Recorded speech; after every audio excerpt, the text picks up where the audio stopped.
Hmm, drone mana yang sesuai ya? Bagaimana cara nak memilih drone dengan betul?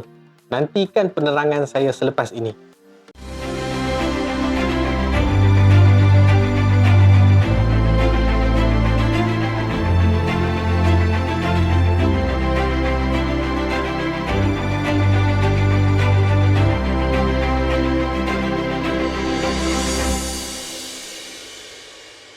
Assalamualaikum dan salam sejahtera, bersama dengan saya TS Najib daripada Drone Tech Imaging.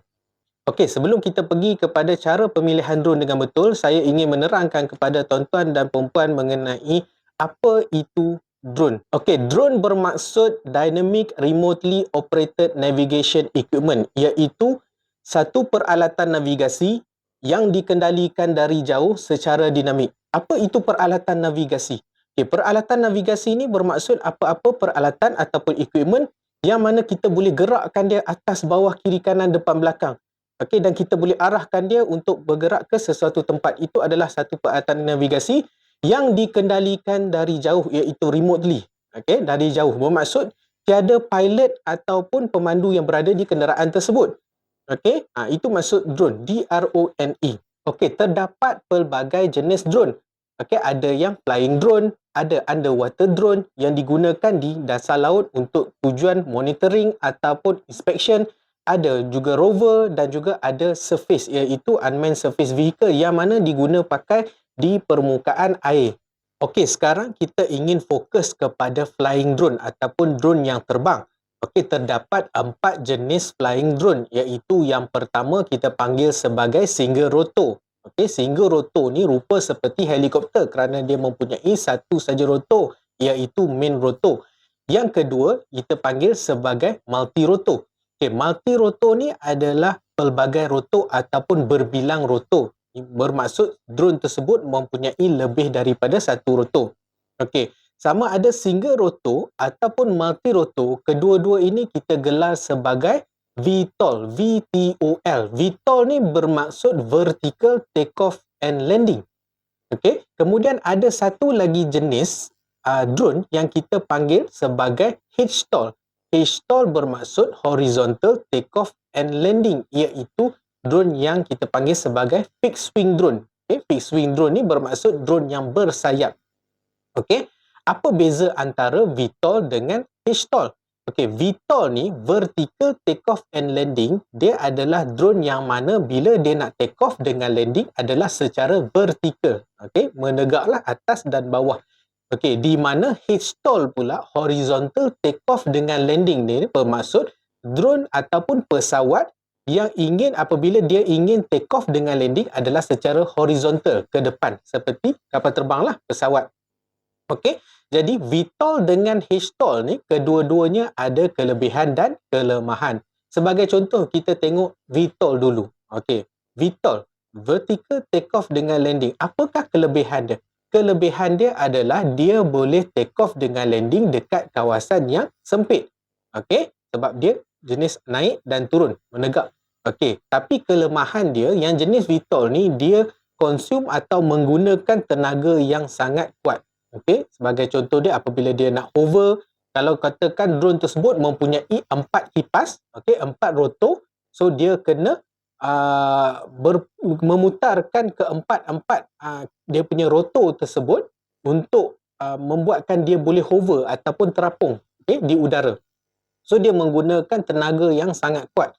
Okey, berbanding dengan HTOL. Okey, Horizontal Takeoff dengan Landing juga dia ada kelebihan dengan kelemahan. Okey, apakah kelebihan dia? Kelebihan dia adalah dia kurang menggunakan tenaga berbanding dengan multi rotor ataupun yang jenis VTOL tadi, sebab dia bersayap. Apabila bersayap, bila dia sampai ke permukaan udara, dia akan menggunakan sayap dia untuk dia glide ataupun terapung. Jadi dia tidak menggunakan kuasa daripada rotor yang terlalu kuat, okey, untuk dia hover. Okey, dia hanya menggunakan rotor dia untuk menghasilkan daya tujahan untuk dia bergerak ke depan. Okey, tetapi HTOL ni dia mempunyai kelemahan. Kelemahan dia adalah dia memerlukan ruang yang luas untuk dia take off dengan landing. Dia tidak sepertinya VTOL. Sebab VTOL dia menggunakan vertical take off landing dia secara menegak, tetapi kalau HTOL ni dia secara horizontal ke depan. So dia memerlukan ruang yang luas untuk di take off dengan landing. Jadi oleh itu terciptanya satu lagi jenis flying drone yang kita panggil sebagai hybrid. Okey, drone yang hybrid ni dia telah menggabungkan antara multi-rotor dengan fixed wing.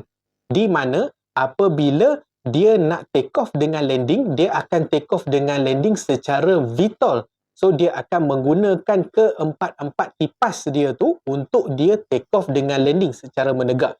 Apabila dia capai ke satu ketinggian yang dia inginkan, okey, dia akan menggunakan kaedah seperti fixed wing untuk dia bergerak ke depan.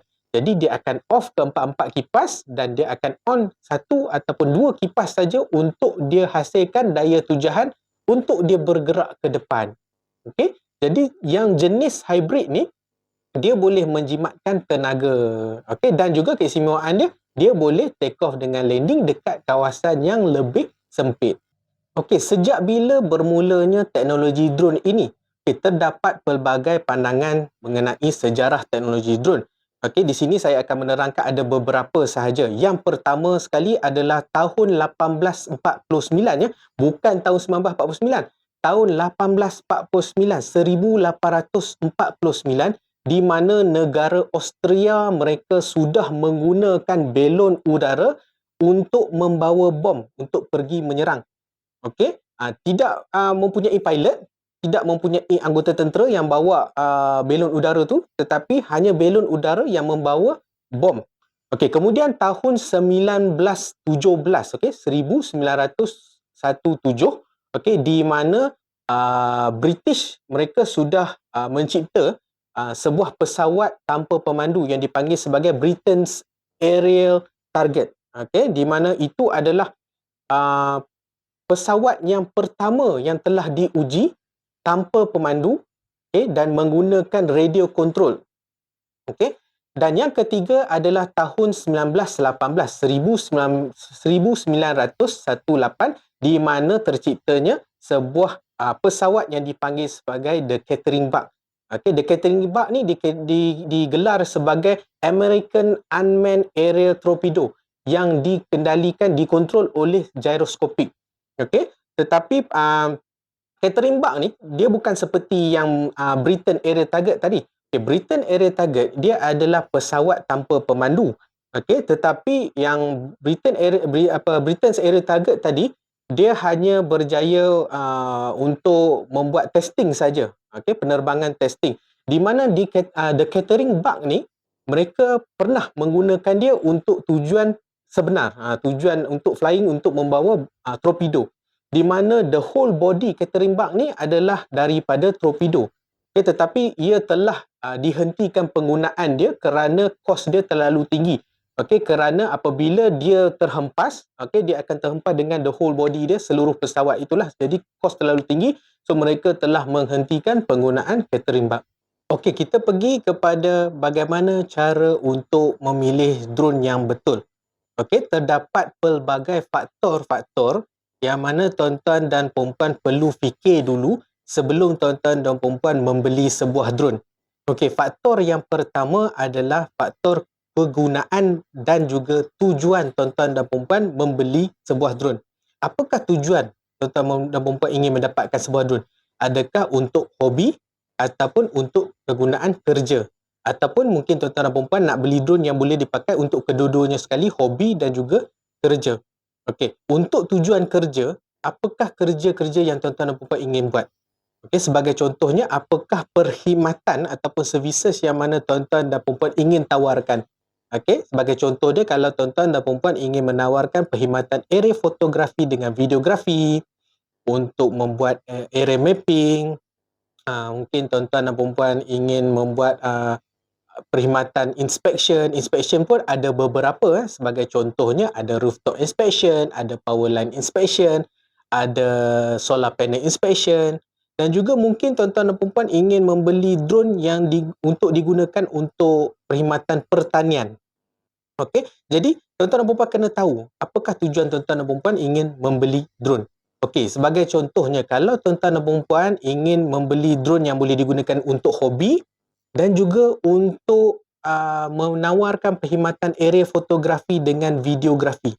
Okey, tuan-tuan dan puan boleh mendapatkan drone-drone seperti Mavic Air, okey, boleh dapatkan DJI Air 2S, okey, boleh dapatkan Phantom 4 Pro, boleh dapatkan Mavic 3, okey, itu antara drone-drone yang sesuai lah, di mana tuan-tuan dan puan boleh gunakan untuk menawarkan perkhidmatan area fotografi dengan videografi. Okey, kalau kata tuan-tuan dan puan nak gunakan untuk mapping, okey, untuk mapping kebanyakan drone boleh digunakan untuk tujuan mapping bergantung kepada apps yang tuan-tuan dapatkan lah untuk install di dalam handset tuan-tuan. Okey, antara drone yang sesuai tuan-tuan dan puan boleh gunakan untuk mapping sebagai contohnya DJI Mavic, tuan-tuan boleh pakai Air 2, Air 2S, tuan-tuan boleh pakai Phantom 4, okey. So itu antara drone yang sesuai yang tuan-tuan dan puan boleh guna untuk kegunaan surveying dengan mapping.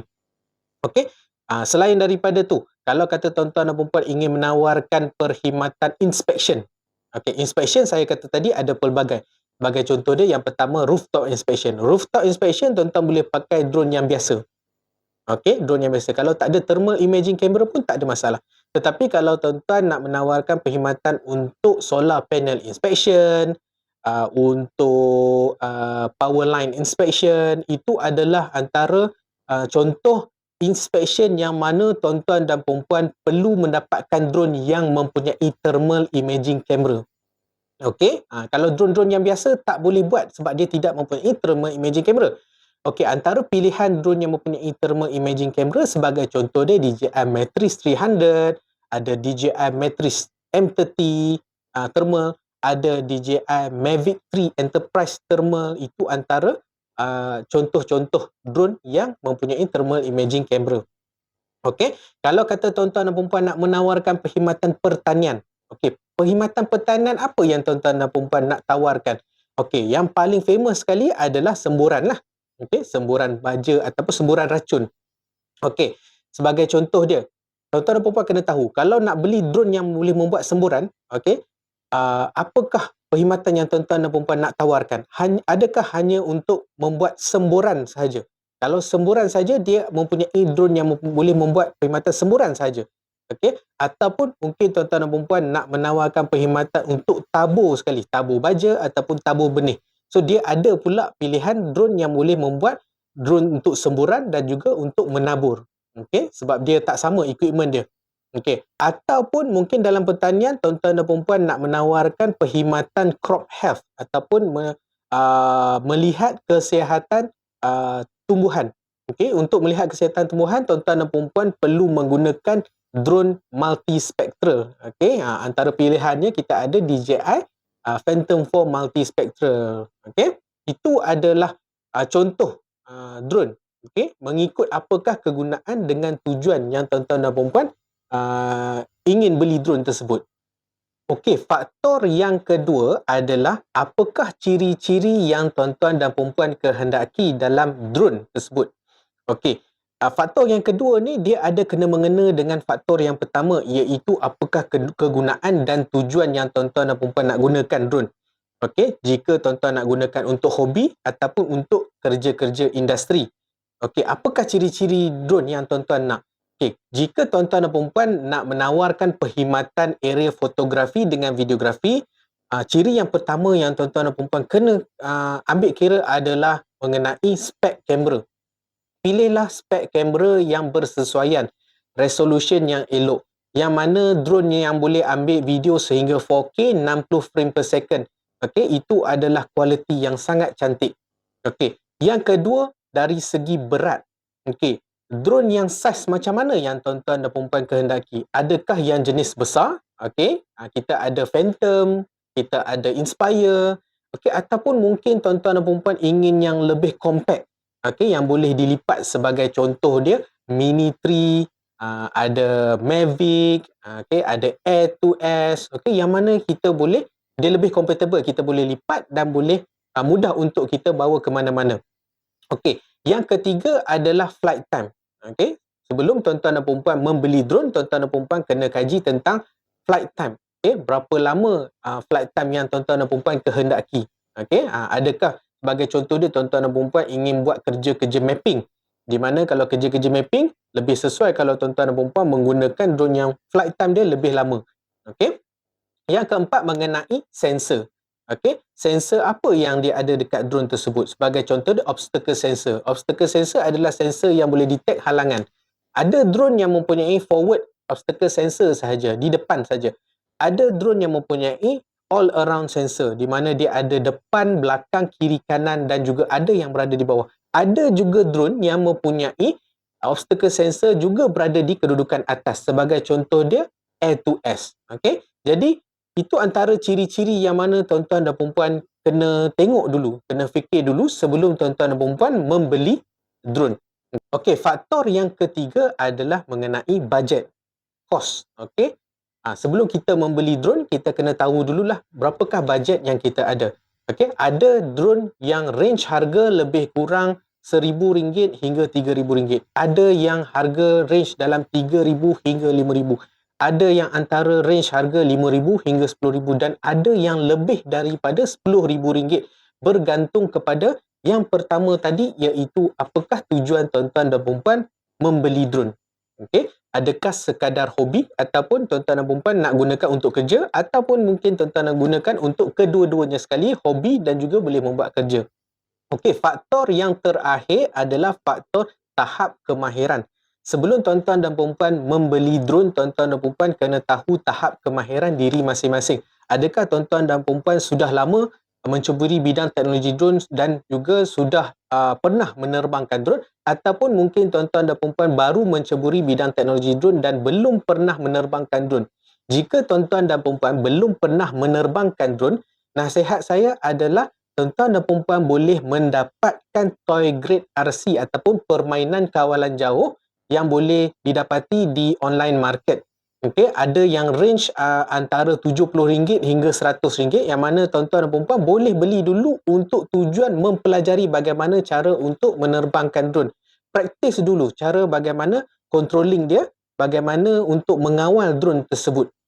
Okey, kemudian mungkin tuan-tuan dan puan boleh download simulator, drone simulator yang mana boleh main di laptop ataupun PC ataupun dekat handset.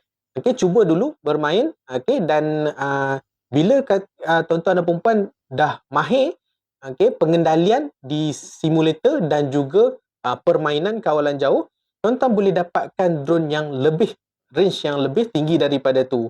Mungkin tuan-tuan boleh dapatkan drone yang second hand. Kalau kata tak beli drone yang baru, mungkin tuan-tuan boleh bermula dengan drone yang second hand. Sebagai contoh, boleh dapatkan DJI Mini 2, ataupun DJI Spark yang mana kualiti dia dah elok, dah boleh ambil gambar, rakam video dengan elok.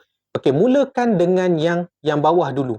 Kemudian bila dah rasa yakin dengan diri sendiri, kita dah tahu controlling macam mana, kita dah pelajari bagaimana kita nak buat rakaman dengan smooth, kemudian barulah kita pergi further yang lebih tinggi daripada tu. Mungkin boleh beli yang baru, boleh dapatkan Mini 3 Pro, ataupun kalau kata dah mahir pengendalian, tuan-tuan boleh dapatkan terus yang boleh digunakan untuk kerja-kerja industri. Sebagai contoh dia Phantom 4 Pro, boleh cari DJI Mavic 3 yang baru, ataupun boleh beli drone yang mempunyai thermal imaging camera untuk membuat kerja-kerja inspection.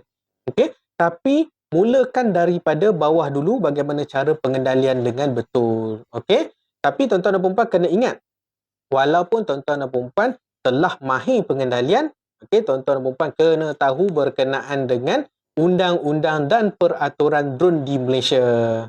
Itu adalah 4 faktor-faktor yang tuan-tuan dan puan perlu fikir sebelum tuan-tuan dan puan membeli sebuah drone. Yang pertama sekali adalah kegunaan dan juga tujuan tuan-tuan dan puan nak guna drone tersebut.